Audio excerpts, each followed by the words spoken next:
I've seen people do strategy based on what LLMs are saying. I think people are using it in creative ways. The LLMs, not just productivity, but also fishing for other information. Some vendors now have the option to disable the AI, so it doesn't utilize it. Some don't. So again, I think sometimes it's not disclosed correctly, so it's also hidden. But I mean, there's a big risk. It's faster than you have time to react as a human. It's an attack at machine speed, and you have humans trying to answer to those attacks and try to put things together. And that's the main imbalance here. As an employee, I need to know how I can safely use the tool in such a way that I don't put the business at risk and that I don't put my job at risk.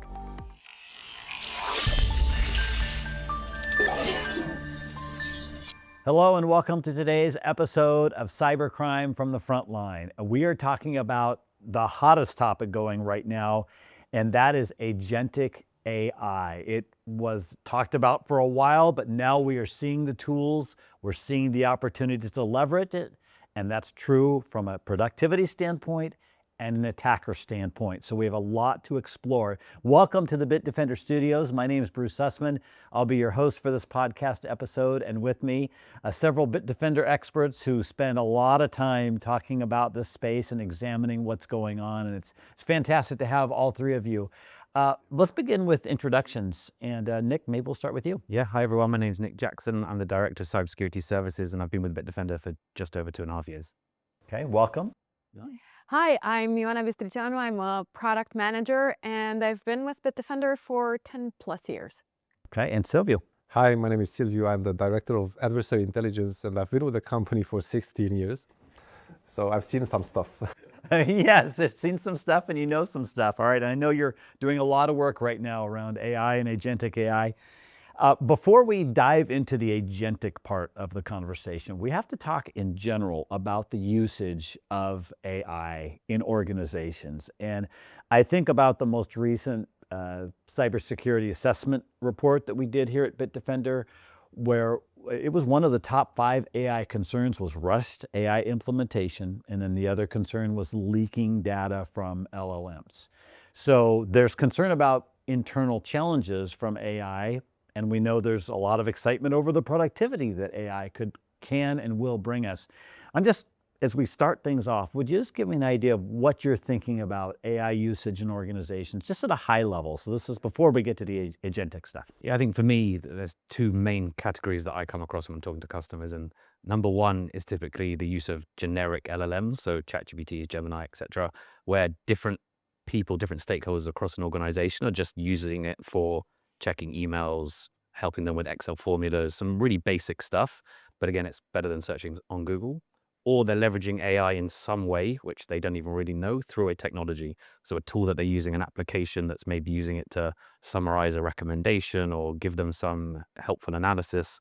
But it's, again, having access to some sort of data and giving them something a lot quicker, a lot easier.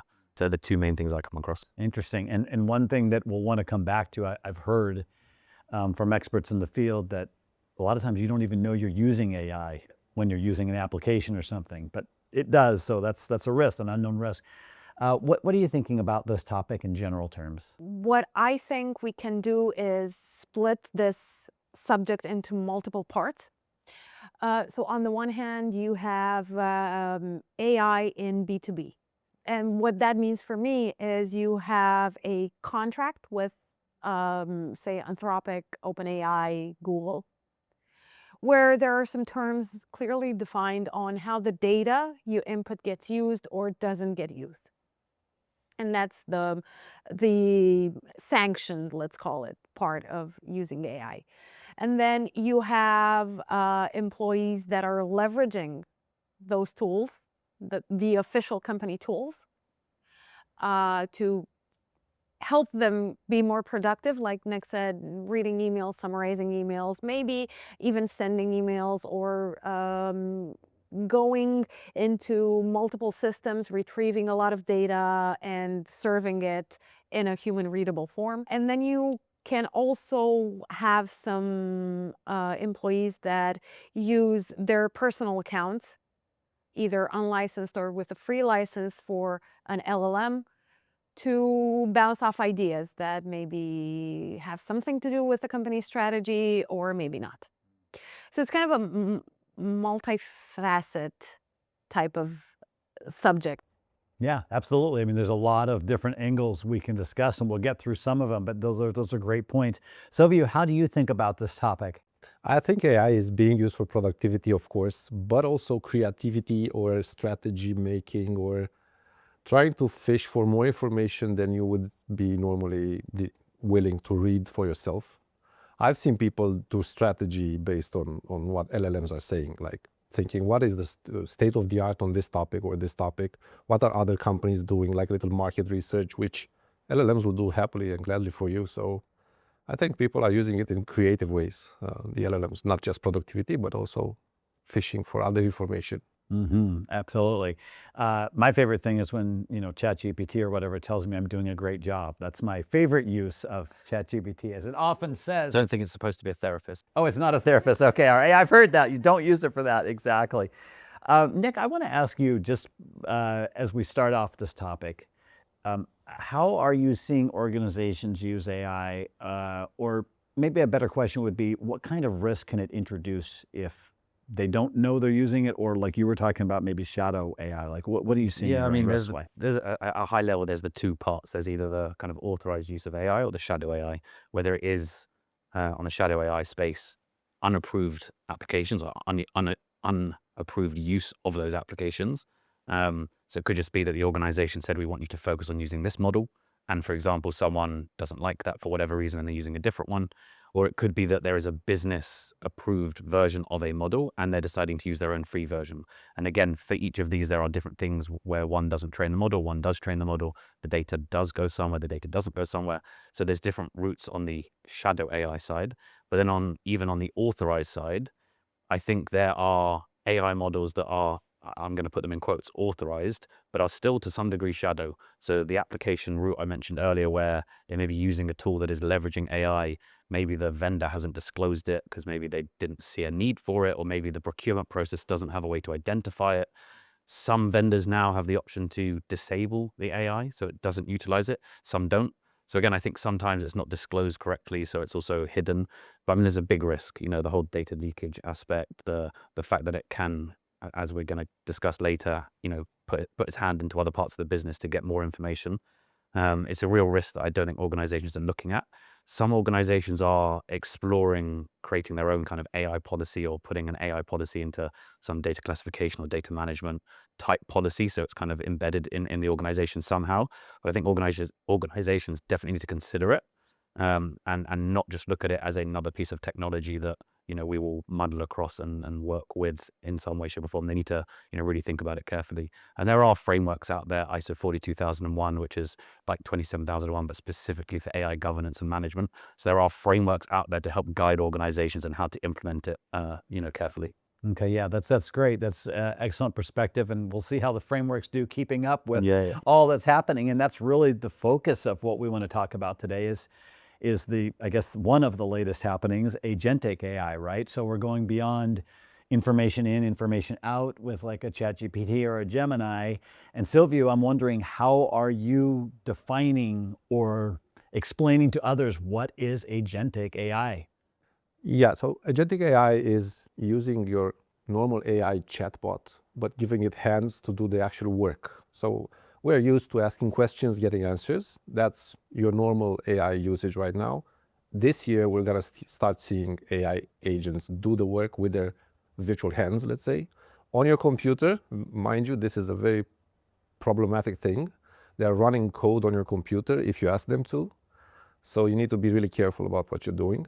And I will also add in the mix the fact that state-sponsored attacks are starting to import the AI agents as well, to have tiny little hands that do a lot of offensive actions against organizations or other states' organizations. So it's a bit of a tricky domain.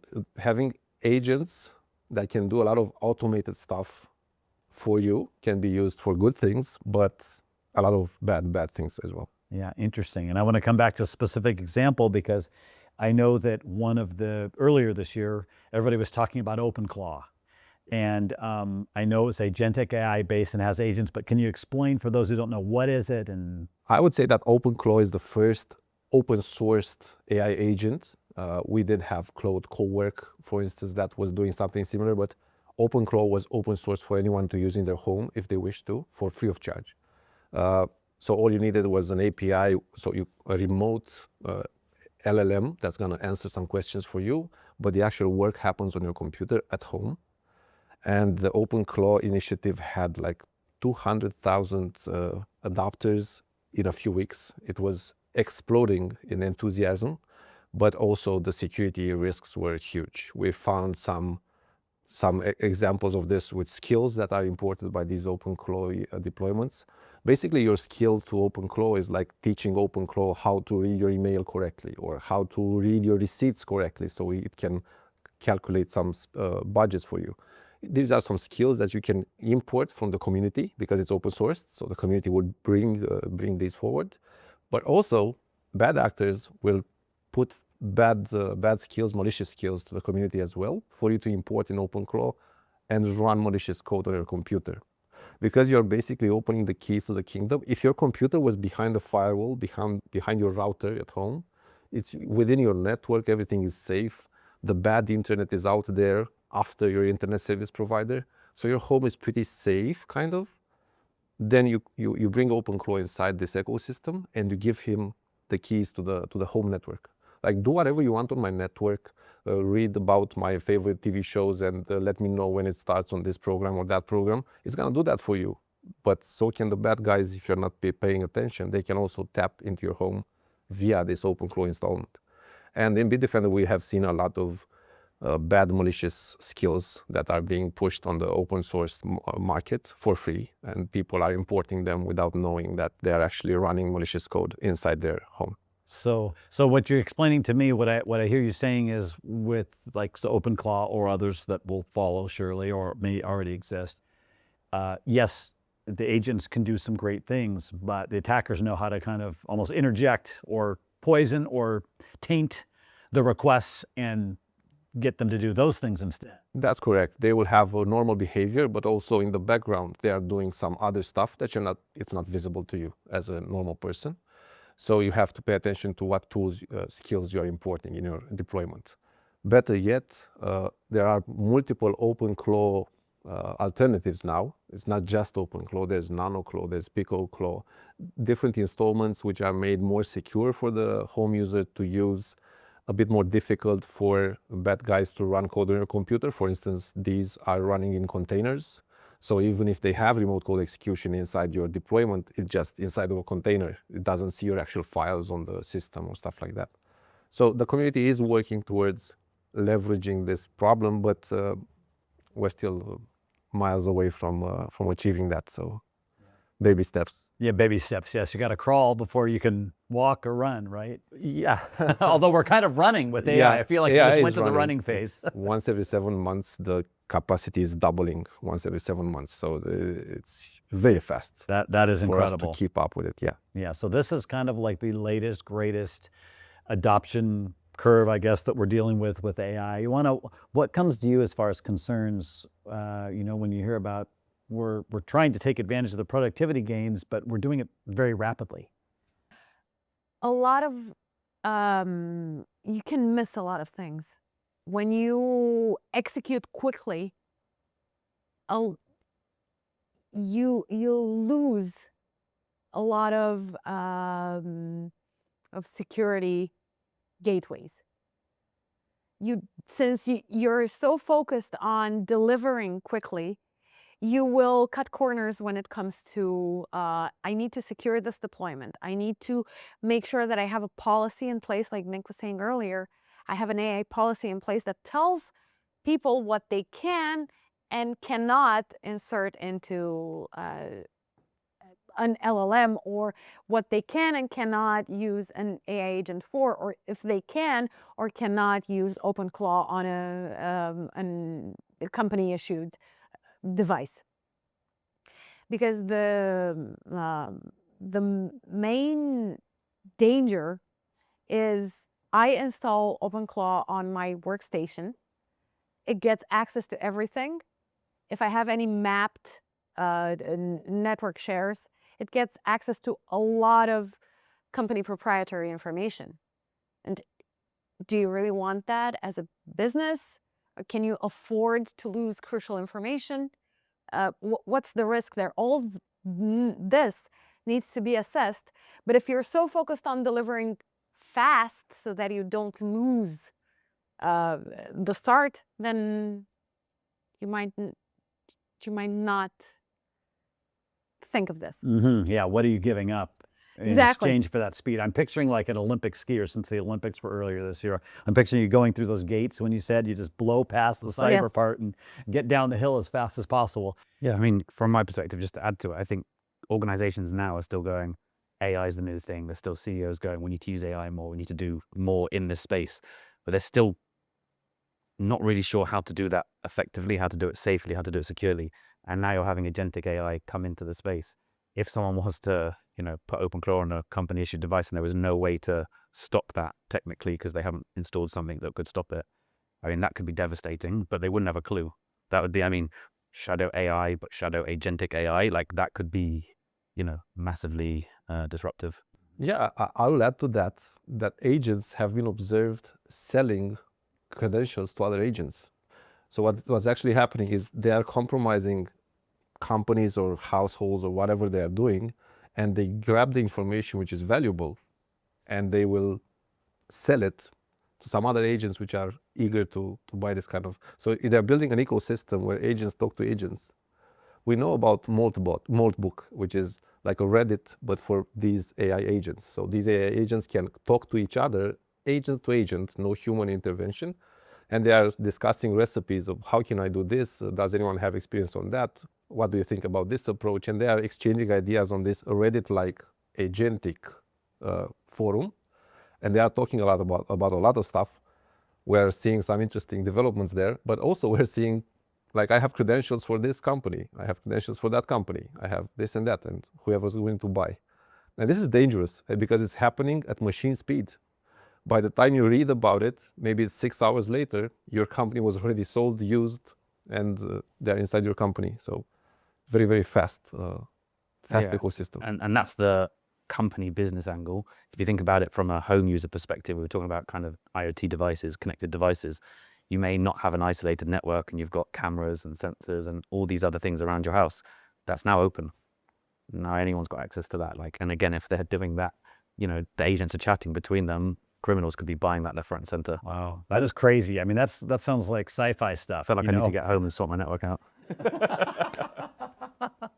You need to put yourself in the shoes of a law enforcement agency trying to control this. I mean, they're lightning fast. It's really difficult to respond to this kind of threats. So it's really up to the users and the security companies to really keep these things in check.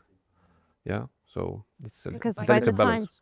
By the time you get a government policy in place, it will have been way too late. 4 years, 5 years too late. Yeah. I would add to the fact that OpenClaw has a file called SoulMD. This SoulMD file contains the persona of its user.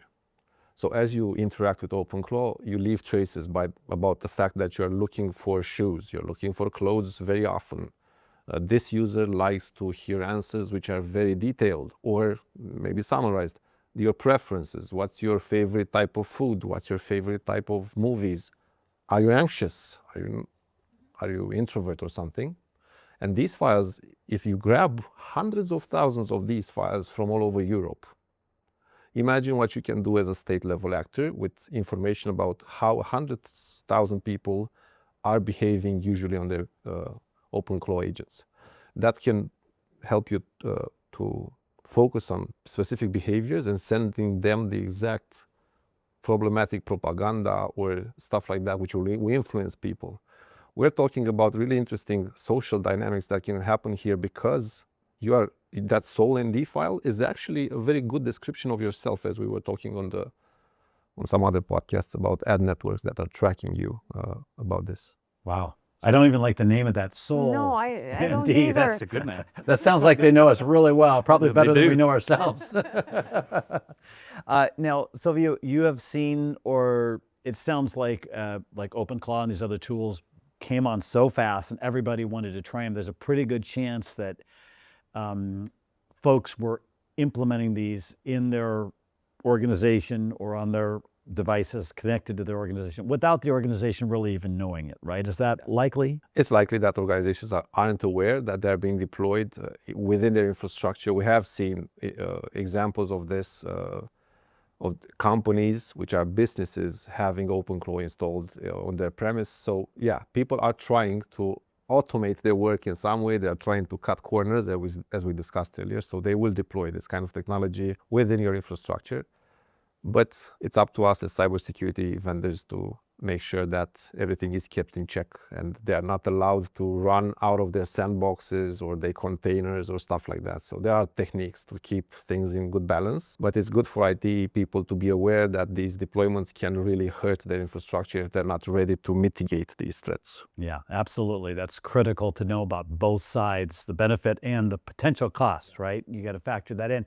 And I'm wondering, Nick, as you work with companies around the world in kind of identifying where they stand, what their security posture is like, how do you help organizations uncover, for example, shadow IT, which, as we've talked about today, is increasingly becoming shadow AI? Like, what's the right strategy for trying to uncover if my employees are installing things like this, and it could be any number of AI tools? Yeah, I mean, there's different ways, but ultimately it's about education and awareness. If I think every organization should be leveraging their kind of annual e-learns to make sure that they educate every single member of staff in an entire organization about the risks of AI using ChatGPTs, LLMs in general, and agentic AI, as we're discussing now, to make sure that they understand what that means. Then having a company policy, a company directive and strategy around how we're going to utilize it, what the best method is, what's the authorized method, but then making sure that every stakeholder and every department within the organization understands their role in that. So some of it could be having workshops with each department to understand what applications they use, what potential LLMs, ChatGPTs of the world they are using now, what technologies they're using that utilize AI, and then making sure that any single process, so again, if you're looking at a procurement process, that they adapt that process to start asking those questions. So instead of retroactively going in and having to have workshops with different teams and different stakeholders to understand how they're using it now, it's let's make sure that we're asking the question up front, so that any single vendor we're onboarding, we're starting to identify that now. And again, as we were saying before, there's the security vendors. If you're working with security vendors when you next go to tender, make sure you're asking the questions, how are you utilizing it?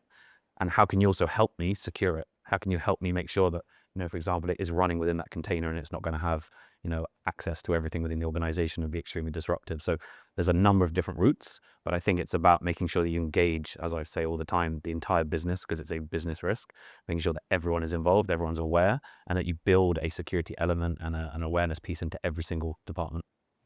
Very interesting. Rana, what do you think about this idea of kind of uncovering the shadow AI, as it were? I agree with the strategy part and the policy part. I am not a fan of procedures. I am not a fan of restricting people or telling them in great detail what they need to do. But when it comes to AI, being a rather new technology, I think that the more descriptive you are in your policies, the better. You agree with that, Nick? Yeah, again, I think anything in the security world, as I'm sure most of us know, if we try and speak to our family about what we do, they have no idea. So I think if you start talking about what we're discussing now and you try and discuss that to someone who's not in your family, doesn't have anyone in the security industry, they're in finance, they're in HR, they're going to find it quite complex. And I think by breaking it down and putting it into small chunks with a lot more descriptive elements and really educating them will help them. And ultimately, I don't think anyone is doing, there'll be some, I'm sure, but most users within an organization specifically aren't using these technology or tools and leaking information in a malicious way. They're using it because they just don't understand what they're actually, what the impact is for the data they're putting in there. When they're asking it and they're putting a company database and saying, I'm trying to rank all these people from a performance review perspective or to help with salary rises, they don't know that when they're putting that information in there, that the salaries and the names and the addresses are all going into some other database somewhere. They just don't realize the impact of it. They think it's all happening on the device because they're using a device. They don't know where it's going. So I think by giving them support, giving them help, giving them the descriptive policies, guidance, and making sure that you're there to enable them, not restrict them, enable them. What do you need to do? What do you need to achieve? How can we help you? Is the best way to do it. And that's the key part, is understanding what all is in play. And Sylvia, from your standpoint, do you see that? Because for some, this might be a highly technical tool, right? Agentic AI, at least at the start. But you also feel like we need to communicate to people, yes, this is going to be your hands, as you were describing, but it might be controlled by somebody else. There's some risk here. There's also a wow moment whenever somebody's using AI agents for the first time and they see the capability they have, the agents.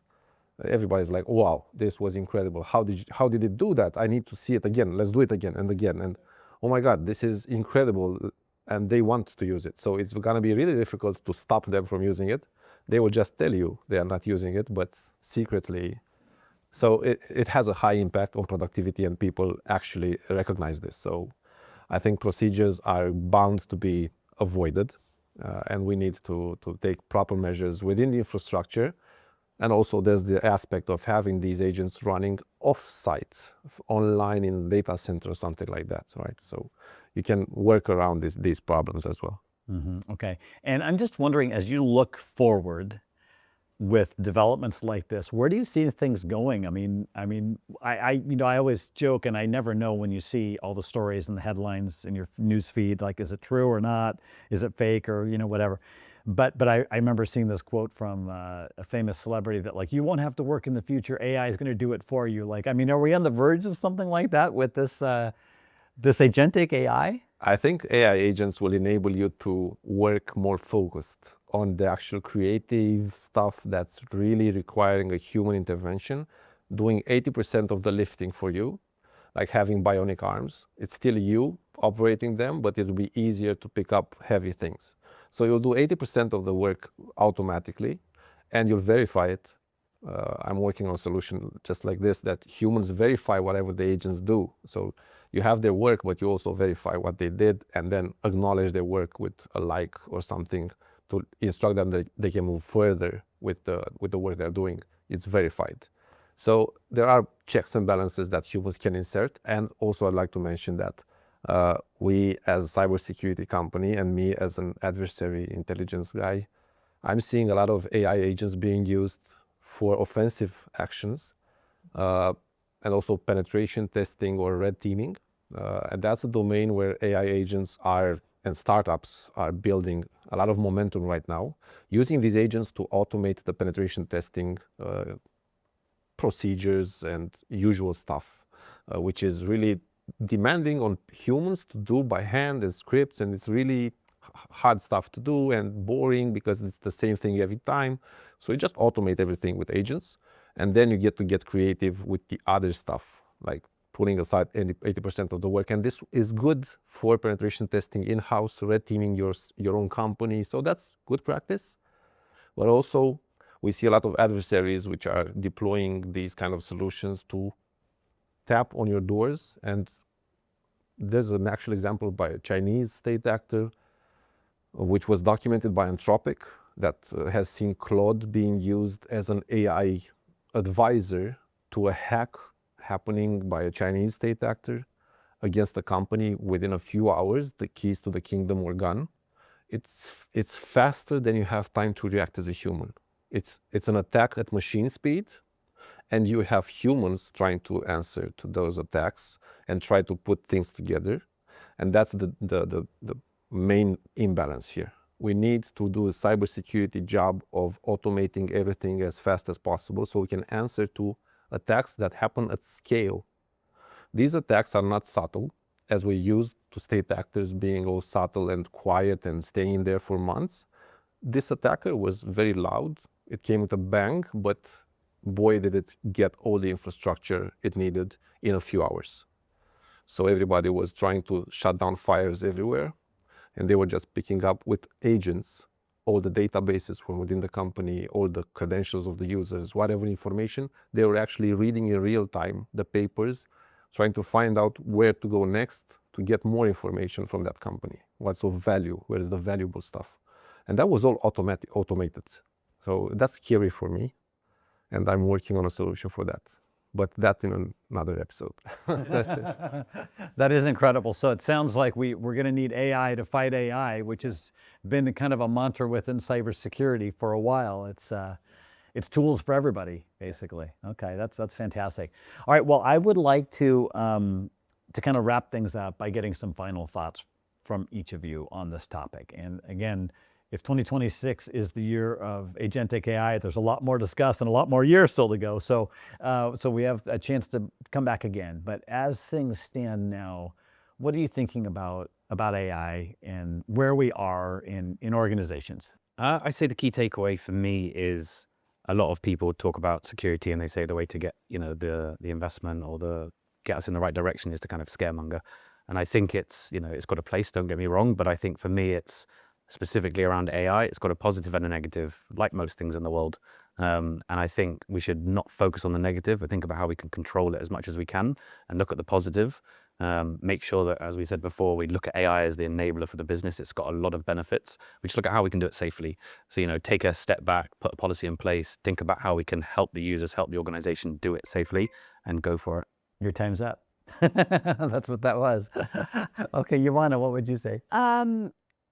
If it's going to make my life easier and if it's going to help me do my job faster, I'm going to use it. So as an employee, I need to know how I can safely use the tool in such a way that I don't put the business at risk and that I don't put my job at risk. Whether that's a policy, whether that's a workshop, or a 3-bullet point email that gets resent every month, that's dealer's choice. Okay. Yep. Great. Yeah, add that to what you said. I'd like to remind people that they have access to temporary cards, banking cards, temporary email addresses, temporary services that are not related to their actual persona. And I'll do a challenge for them. I'd like for people to try and build like a fake persona, a fake email address that doesn't have your childhood memories inside or family photos, just a temporary email address with a temporary bank account from whatever bank you're using, and try it out. Try using these agents because you need to be part of the ecosystem. You need to understand what's happening around you or you'll be left outside within a few years. So I'd say to embrace the technology, but do it in a safe way, using information that's not crucial to your persona or your business, but really embrace what's happening because it's really moving fast and it's doing nice stuff. Interesting idea, and building your own kind of space, safe space to explore that, because that old saying, when you know, and then you'll know what those agents are up to or could potentially do. So that's fantastic. Silvio, Ioana, Nick, thank you so much for your contribution. Great having all three of you here in the Year of Agentic AI. And gosh, we've got more on this topic as the year goes on, I'm sure, in future episodes. But thanks for joining us here in the Bitdefender studios for this edition of Cybercrime from the Frontline, and we'll catch you next time.